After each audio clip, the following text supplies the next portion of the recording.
चलो बच्चों, अब देखते हैं, हमने अभी पीछे पढ़ा है कंडक्टेंस पे डाइल्यूट करते हैं उसका क्या इफेक्ट होता है। सेकंड हमने देखा डिग्री ऑफ डिसोसिएशन पे क्या फर्क पड़ता है स्ट्रॉन्ग इलेक्ट्रोलाइट के केस में और वीक इलेक्ट्रोलाइट के केस में। अब हमें ये देखना है कि कंडक्टिविटी के ऊपर क्या असर होता है, राइट। कंडक्टिविटी क्या होता है, याद कीजिए, K is equal to what, that is conductance of 1 ml electrolytic solution is equal to what, is equal to K, right. अब एक डायग्राम यहाँ पे बनाती हूँ, ध्यान से देखिए और समझिए इस चीज़ को। अगर मान लीजिए यहाँ पे हमने एक कंटेनर लिया, इसमें हमने सॉल्यूशन फिल किया, कैसा सॉल्यूशन, इलेक्ट्रोलाइटिक सॉल्यूशन, राइट। अब इसकी जो हम लेंगे वॉल्यूम कितना लेना है हमें, conductance of 1 ml electrolytic solution, मतलब 1 ml यहाँ पे हमने ले लिया है। अब इसके अंदर जो कटायंस और अनायन प्रेजेंट है A+ और B- के फॉर्म में है, इमेजिन कीजिए, राइट। अब हम इसको क्या कर रहे हैं, अब इसको डाइल्यूट कर रहे हैं, राइट। कुछ इस तरीके से अब हम डाइल्यूट कर रहे हैं, तो इसका जो वॉल्यूम है वो कुछ पढ़ के यहाँ तक, और इसका जो वॉल्यूम है वो 2 ml के आसपास आ जाता है, राइट। अब conductance is directly proportional to what, ions, यही होता है ना, ठीक है। अब अगर हम फर्स्ट केस की बात करें बच्चों, ठीक है, फर्स्ट केस में क्या हो रहा है, अगर मैं बोल सकती हूँ 2 आयंस प्रेजेंट है A+ और B-, तो K डायरेक्टली प्रोपोर्शनल टू 2 होगा। तो केस 1 में 2 आयंस प्रेजेंट है 1 ml सॉल्यूशन में, कितने में, 1 ml में। लेकिन अगर केस 2 की बात करें बच्चों, तो केस 2 में क्या हो रहा है, वहां पे वॉल्यूम कितना, आयंस कितने, 2, वॉल्यूम कितना, 2 ml हो गया ना वॉल्यूम, 1 से डाइल्यूट करने के बाद की वॉल्यूम पूछ रही हूँ मैं, कितना हुआ। तो यहाँ पे अगर इसको करोगे तो कितना होगा, 1, ठीक है। तो यहाँ पे कपा की वैल्यू क्या हो रही है, इंक्रीज और डिक्रीज डाइल्यूशन करने के बाद। यहाँ पे 2 है, ठीक है, 1 ml में, यहाँ पे वॉल्यूम बढ़ाया, लेकिन ये कितनी हो गई, 1, क्योंकि ये 2/2 क्यों होगा, आप इस चीज को जानते हो, कंडक्टेंस ऑफ 1 ml इलेक्ट्रोलाइट, मतलब पर के हिसाब से हम करते हैं ना कैलकुलेट, तो number of ions and what, volume, तो कितना हुआ, 1। तो यहाँ पे आपने क्या ऑब्जर्व किया, यहाँ पे आपने यही देखा ना कि K की वैल्यू क्या हो रही है, हम जैसे जैसे डाइल्यूट करेंगे, डाइल्यूशन बढ़ाएंगे, कप्पा क्या होगा, डिक्रीज होगा, राइट। जो हमने समझ लिया, इस कॉन्सेप्ट को समझो कि ये कॉन्सेप्ट क्या बोल रहा है, राइट। डाइल्यूशन किया हमने, कप्पा की वैल्यू हो रही है डिक्रीज। तो यही होता है कंडक्टिविटी पे डाइल्यूशन का इफेक्ट, कि जैसे जैसे हम डाइल्यूट करेंगे कप्पा की वैल्यू क्या होती जाएगी, डिक्रीज होती जाएगी, राइट। अब हमें देखना है कि मोलर कंडक्टिविटी क्या होता है, ठीक है, मोलर कंडक्टिविटी के ऊपर डाइल्यूशन का क्या असर होता है। तो हम जानते हैं कि cap M is equal to क्या होता है, K × 1000/m, राइट। समझ रहे हो इस चीज को, ठीक है। अब यहाँ पे क्या होगा, हम डाइल्यूट करेंगे तो, ठीक है, सोचिए क्या हो सकता है, दिमाग लगाइए। अब यहाँ पे कहता है, अब यहाँ अगर आप एक चीज सोचो, क्या हम ये नहीं लिख सकते K × ठीक है, अब ये 1000/m है, तो ये वॉल्यूम ml लिख सकते हैं, cap M is equal to, cap EQ को भी हम साथ में ले, सेम फंडे से कैप EQ भी चलेगा, ये भी वैसे ही होगा, K × वॉट, VML, कुछ इस तरीके से होगा, ठीक है। अब अगर मान लीजिए बच्चों K × VML हमने लिया, ठीक है, ये वॉल्यूम समझ लेना, कंफ्यूज मत होना, that is 1000/m, that is 1000/n, आप दोनों को यहाँ पे इक्विवेलेंट लेके चलो, कैप M को भी, कैप EQ को भी। अब यहाँ पे देखो, यहाँ पे वॉल्यूम तो इंक्रीज हो रहा है, डाइल्यूट करने पे हो रहा है, राइट, लेकिन कप्पा की वैल्यू तो डिक्रीज होती है। तो कैप M की वैल्यू क्या हो सकती है, दिमाग में तो यही आ रहा है, कॉन्सेप्ट के थ्रू तो यही आ रहा है जो हमने अभी पीछे पढ़ा है, कि कप्पा की वैल्यू डिक्रीज होगी, वॉल्यूम इंक्रीज होगा, तो क्या कोई असर ही नहीं होना, मतलब यहाँ पे तो कोई नो चेंज होगा डाइल्यूशन का, दिमाग में तो यही आ रहा होगा, आ रहा है।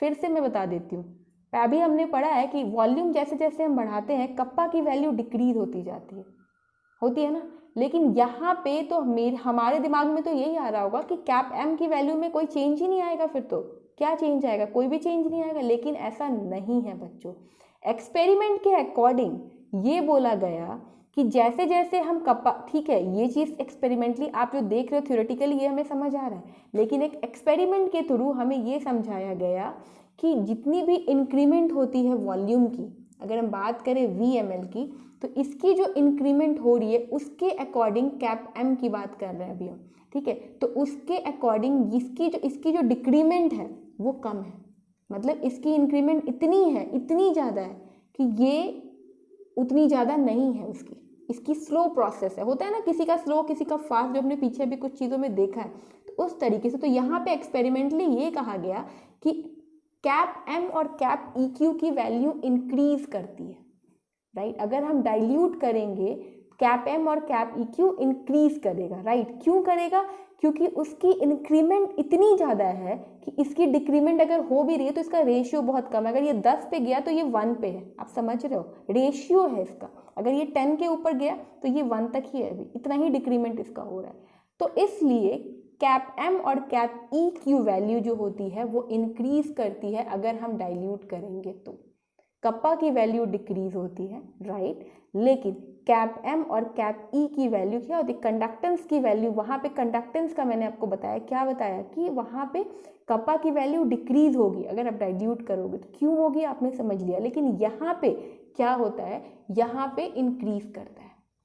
तो यही फाइनल था आपका, जो ये होता है खत्म, इफेक्ट ऑफ डाइल्यूशन, राइट। अब हम देखेंगे एक लॉ है, उसके बाद हम देखेंगे कोरोजन। 2 लेक्चर आपके बच रहे जो अब हम कल तक खत्म कर लेंगे। चलिए, आई होप ये यहाँ तक आपको समझ आया होगा। तो यही था फाइनल कैप एम और कैप ई क्यू, जो आप लोगों ने फाइनल देख लिया, राइट।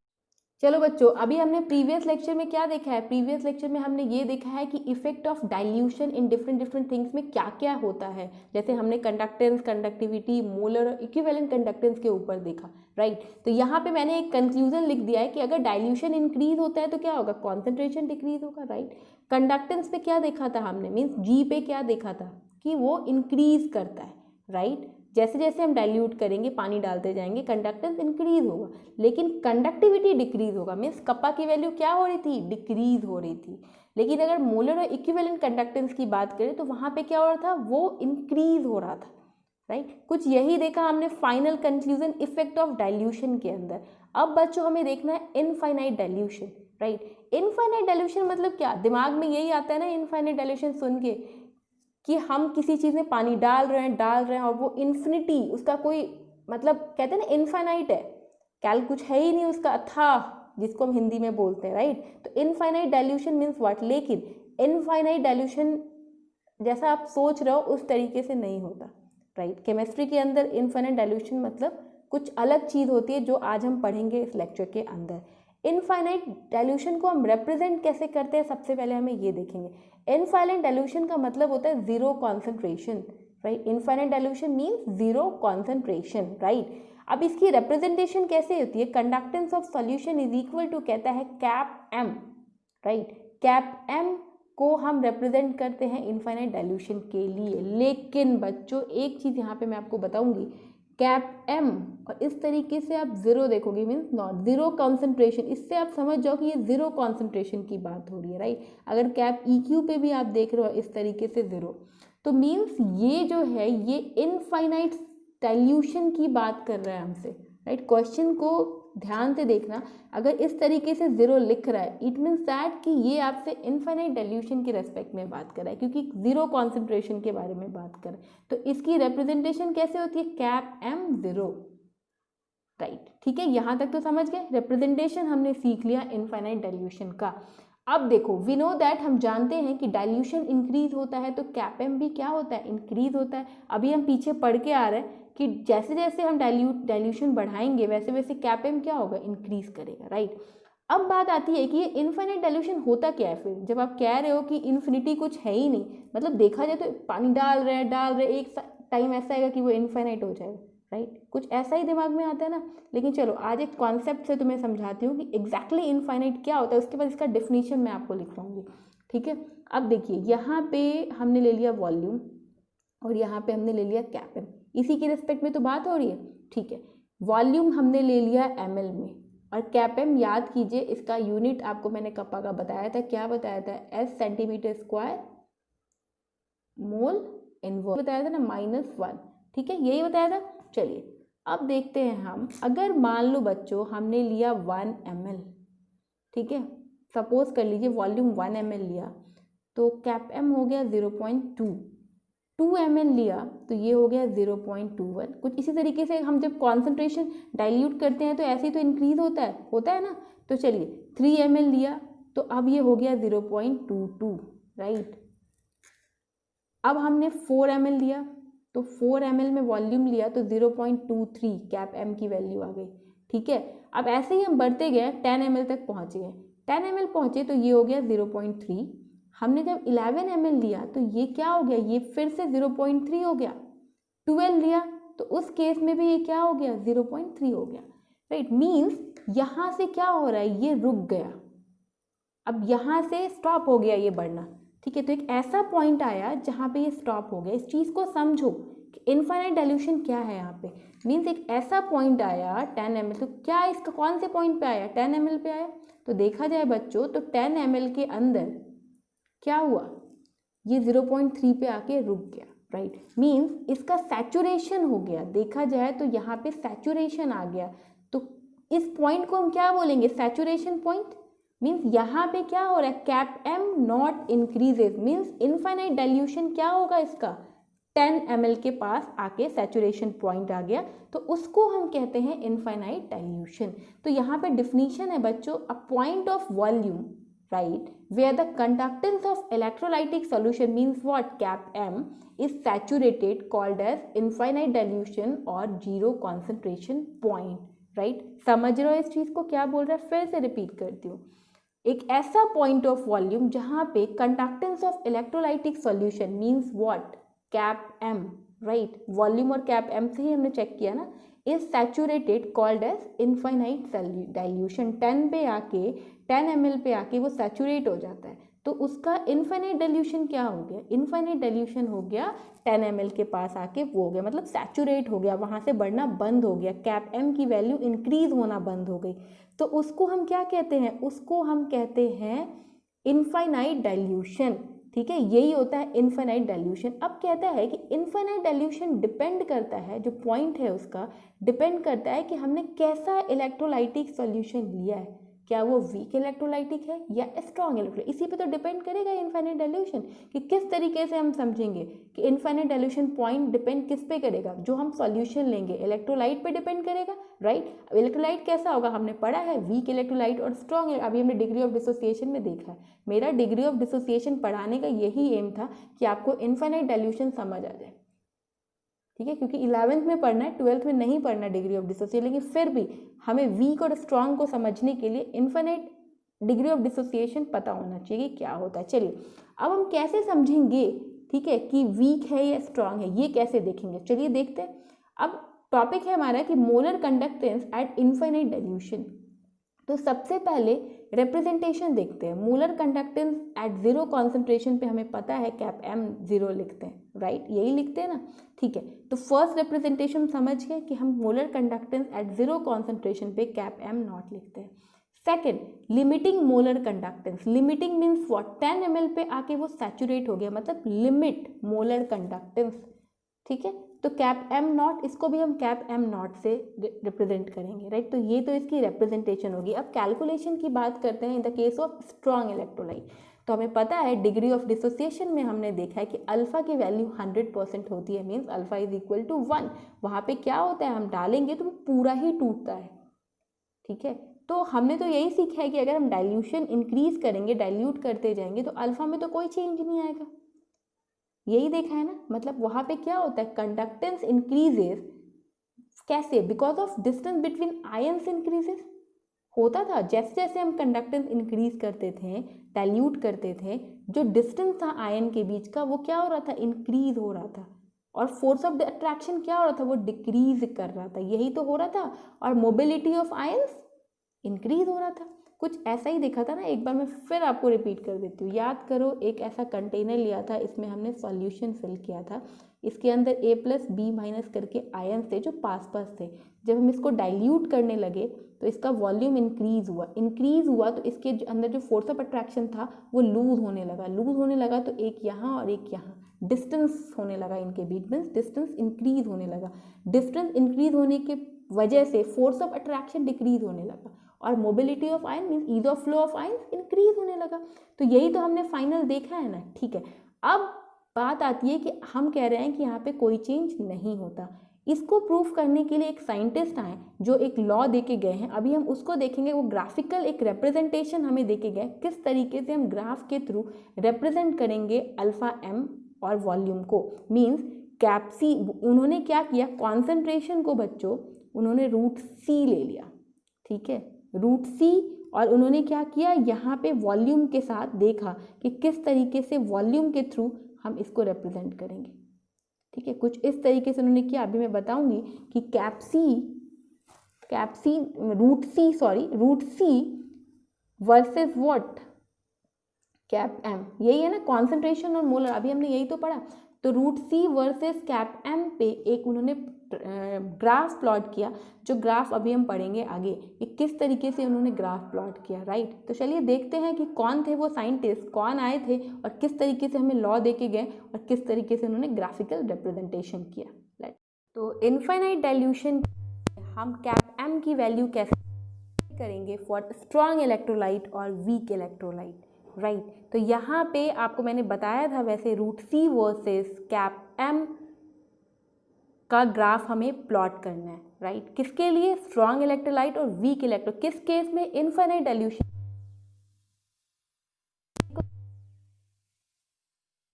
कैप एम की वैल्यू कैलकुलेट,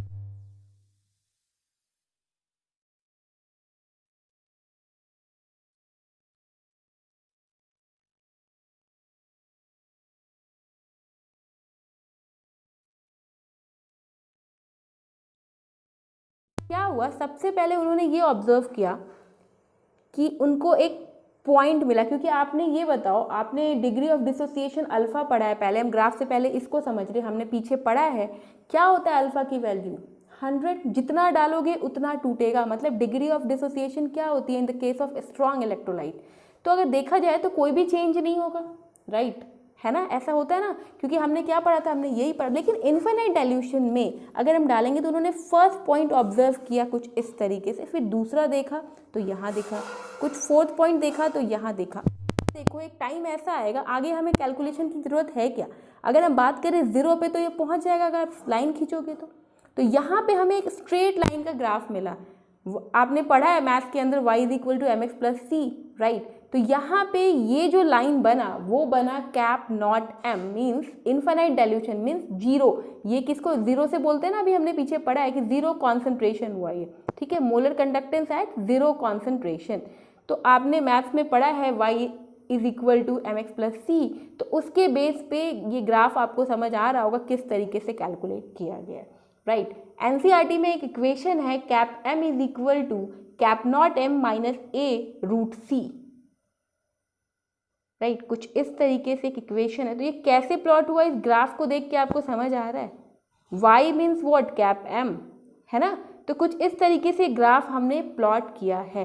तो स्ट्रॉन्ग इलेक्ट्रोलाइट के लिए तो हमें समझ आया कि पॉसिबल है कि क्या होता है, हम आराम से ग्राफ को प्लॉट कर सकते हैं, मीन्स कैप m की वैल्यू हम निकाल सकते हैं in case of infinite dilution. आप देख सकते हो इक्वेशन फाइनल बन के हमारा आ गया y is equal to M X plus C के बेस पे, राइट। अब बात आती है वीक इलेक्ट्रोलाइट की, कि वीक इलेक्ट्रोलाइट के केस में क्या होगा। तो चलिए देखते हैं वीक इलेक्ट्रोलाइट में क्या होता है। तो वीक इलेक्ट्रोलाइट के केस में हमने ग्राफ प्लॉट किया कुछ उसी तरीके से रूट सी और कैप एम को रख के, राइट। अब वीक इलेक्ट्रोलाइट में आपको पता है कि अल्फा की वैल्यू क्या होती है, बहुत कम होती है, राइट, होती है ना। तो अगर अल्फा की वैल्यू बहुत कम होती है, मीन्स लेस देन 1 होती है, तो वहाँ पे आप बच्चों ये बताओ कि अगर हम डाइल्यूशन बढ़ाएंगे तो आयंस क्या होगा, आयंस भी इंक्रीज करेगा, राइट। और आयंस इंक्रीज करेगा तो डिग्री ऑफ डिसोसिएशन, यहाँ पे अगर हम बात करें डिग्री ऑफ डिसोसिएशन की, तो क्या होगा, यहाँ पे एक टाइम ऐसा आता है वीक इलेक्ट्रोलाइट के अंदर कि वो एक डाइल्यूट करते जाओगे मीन्स पानी डालते जाओगे, एक ऐसा टाइम आएगा कि वो स्ट्रॉन्ग इलेक्ट्रोलाइट की तरह बिहेव करने लगता है, जो मैंने आपको बताया। यहाँ पे चार्ज इंक्रीज करेगा, राइट, और यहाँ पे कंडक्टेंस इंक्रीज करेगा, सबसे बड़ी बात।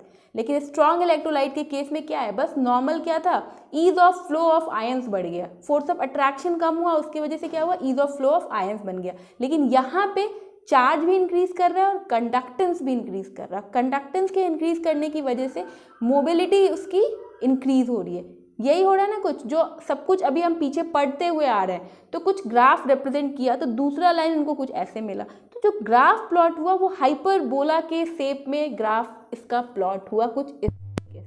तो आप सोचो ये किस पोजीशन पे जाके मिलेगा, देख के लग रहा है किस तरीके से मिलेगा, नहीं मिलेगा, स्ट्रेट लाइन तो पॉसिबल ही नहीं है इसका, राइट, क्योंकि इसके में बहुत ही बड़ा इंक्रीमेंट हो रहा है। अगर देखो तो वीक इलेक्ट्रोलाइट के अंदर इतना तगड़ा इंक्रीमेंट है कि इसका ग्राफ कहाँ जाके मिलेगा ये हमें नहीं पता, राइट। तो इस केस में बहुत प्रॉब्लम आ गई कि कैप एम की वैल्यू कैसे कैलकुलेट की जाए। तो इसके लिए सॉल्यूशन देने के लिए आए हमारे पास कॉलस ने एक लॉ दिया। उस लॉ में उन्होंने ये बताया कि कैसे हम वीक इलेक्ट्रोलाइट को कैलकुलेट करेंगे, ठीक है। कॉलस ने हमें ये चीज़ें बताई कि किस तरीके से करेंगे। ग्राफिकल रिप्रेजेंटेशन से तो पॉसिबल ही नहीं था, तो उन्होंने बोला कि पॉसिबल नहीं है, तो चलो देखते हैं किस तरीके से हम इसको कैलकुलेट कर सकते हैं। तो चलिए देखते हैं कॉलस ने हमें क्या दिया, किस तरीके से कॉलस ने हमें बताया कि कैसे हम इसको कैलकुलेट करते हैं।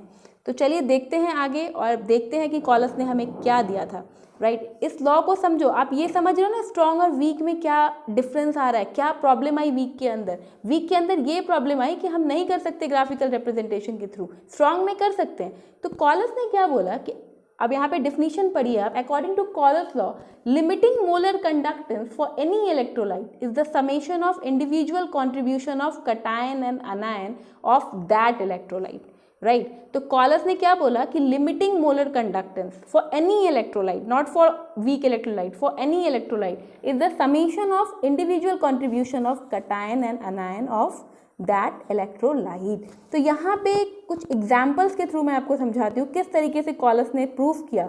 अब देखो कैप नॉट HCl, अगर हमें यहाँ पे 3 इक्वेशन दिए, एक HCl का, एक NH4Cl का, एक H2O का, और यहाँ पे हमें NH4OH को कैलकुलेट करना है। ये क्वेश्चन होता है किस तरीके से कैलकुलेट करेंगे। तो 1 इक्वेशन आप देख रहे हो HCl है, HCl टूटेगा तो lambda naught H plus lambda naught Cl minus, first तो हमारा ये हो गया क्योंकि यहाँ पे फॉर एनी इलेक्ट्रोलाइट की बात हो रही है। सेकेंड NH4 है, NH4 टूटेगा lambda naught NH4 plus lambda naught Cl minus, तो ये हमारा दूसरा इक्वेशन बन गया। अब हम बात करते हैं थर्ड इक्वेशन की, तो यहाँ पे है कैप नॉट H2O, तो यहाँ पे lambda naught H plus lambda naught OH, बहुत ईजी है, इसमें कोई फंडा नहीं लगाई, नॉर्मल कोई भी तोड़ सकता है इस तरीके से ब्रेक करते हो ना। तो इस तरीके से हमने कटायंस और अनायंस को अलग अलग कर दिया। अब उन्होंने एक फंडा बताया कि 2 - 1 + 3 मतलब second equation minus first equation plus third equation. तो आप देख सकते हो लास्ट वाला फाइनल हमारा बन के निकला है कॉलस के अकॉर्डिंग। NH4Cl व्हाट 2 का अगर इज इक्वल टू से पहले अगर हम बात करें रिएक्टेंट की बात करें, तो पहले रिएक्टेंट को हम करते हैं, ये आप लोग जानते हो, बहुत सारी चीज़ें हम इलेक्ट्रोकेमिस्ट्री के अंदर पढ़ चुके हैं किस तरीके से हम निकालते हैं फाइनल इक्वेशन।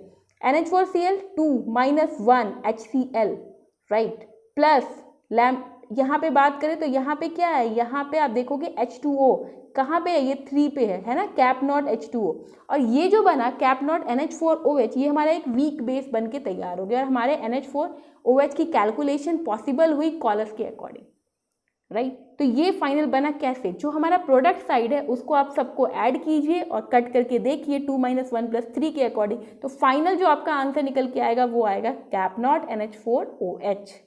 तो यही था कॉलस का इक्वेशन जो कॉलस ने हमें दिया इस तरीके से इक्वेशन को कैलकुलेट करने के लिए। तो ये बच्चों ये था, ये सारी चीज़ें हो गई ख़त्म इफेक्ट ऑफ डाइल्यूशन के अंदर। कॉलस तब आए जब वीक इलेक्ट्रोलाइट को हम कैलकुलेट नहीं कर पाए, राइट, तब इनका लॉ आया। इस लॉ में उन्होंने यही बोला कि कोई भी limiting molar conductance for any electrolyte is the summation of individual contribution of cation and anion of that electrolyte. तो ये था बच्चों फाइनल, आज आपका लेक्चर खत्म होता है, एक टॉपिक बच रहा है कोरोजन जो कल हम खत्म कर देंगे। चलिए आई होप ये वीडियो आपको समझ आएगा, तब तक के लिए बाय बाय।